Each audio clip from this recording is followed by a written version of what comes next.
अपन channel SCS Mithila के करू subscribe और बेल बटन जरूर दबा दिया ताकि हर खबर सबसे पहले पहुंचा अहां तक। मैथिली के वरिष्ठ साहित्यकार पंडित विष्णुदेव झा बिकल के 77 वर्ष के आयु में निधन भ गेलनि। मैथिली के वरिष्ठ साहित्यकार पंडित विष्णुदेव झा बिकल के शुक्रवार रात्रि निधन भ गेल।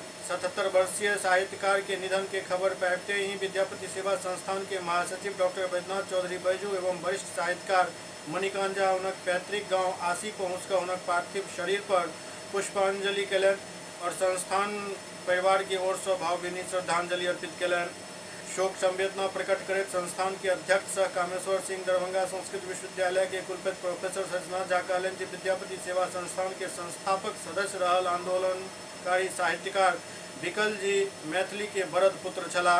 हुनक निधन से मैथिली साहित्य के अपूर्णीय क्षति भेल हन।